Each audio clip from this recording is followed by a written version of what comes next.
Sláva Isusu Christu.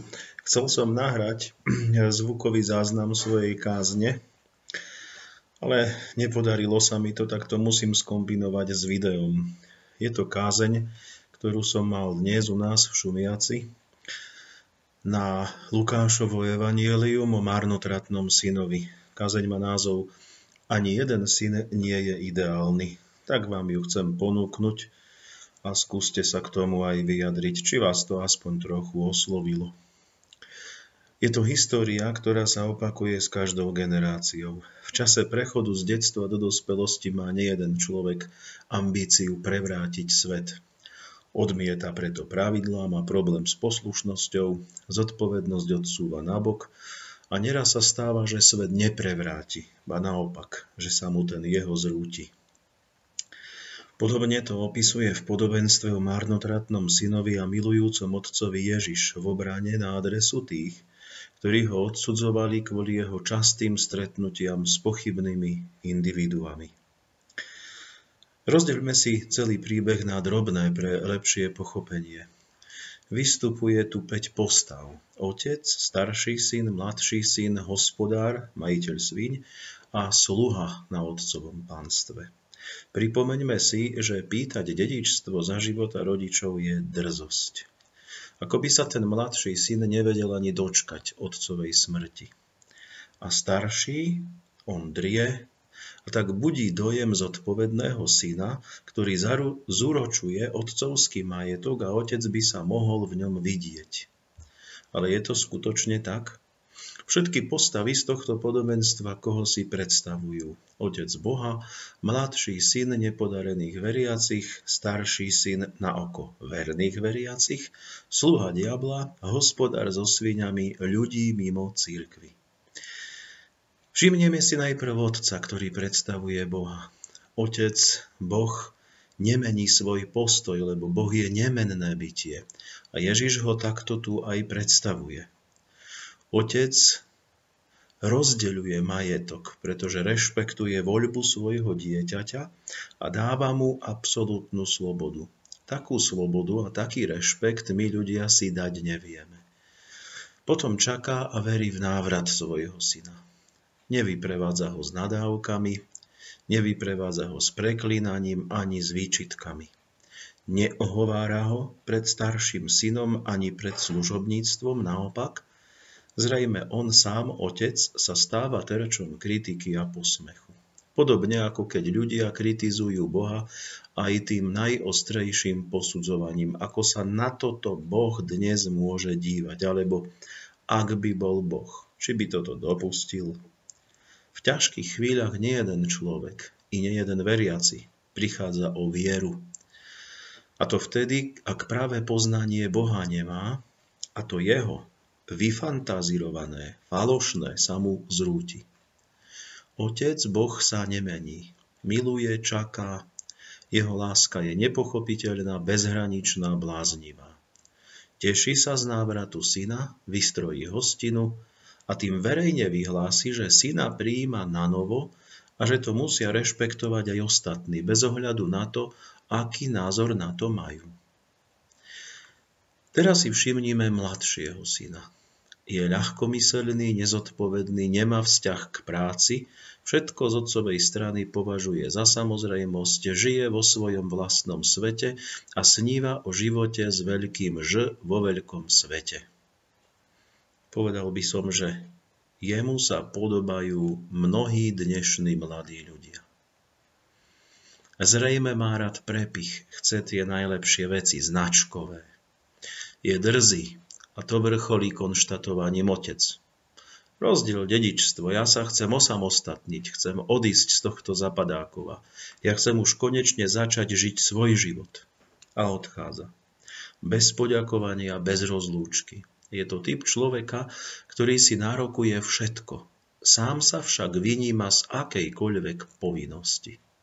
Presne na spôsob dnešného sveta, kde drvivá väčšina ľudí má plné ústa rečí o ľudských právach a na svoje povinnosti a záväzky zabúdajú. Život s veľkým Ž si užíva len krátko. Príjem nemá, dedičstvo sa minie rýchlo a nikto sa oň nepostará. Priatelia sa rýchlo vytratia. Znamená menej ako prasatá, ktorým lejú pomije, ale jeho si nikto nevšimne. Tak sa zachová svet voči človeku, ktorý upadne. Namiesto pomoci ho pritlačí na dno, vyšťaví ho, vysmeje. Začína chápať až teraz, že jedine Otec ho naozaj miloval. A to tak nepochopiteľne, že mu dal absolútnu slobodu. Že mu nedohováral, že mu nestal v ceste. I keď tušil, že je to cesta nesprávnym smerom a do zlého cieľa. Čo ho zachráni? Zdravý úsudok, dôvera v Otca. Vstane, vracia sa, ľutuje a začína v rodine novú etapu života ako plnoprávny člen rodiny po búrlivých skúsenostiach. Už je upokorený životom. Na rad prichádza starší syn. Je to obraz verných Božích detí, verných kresťanov, vo vnútri ktorých sa ale skrýva veľa duchovného smätia.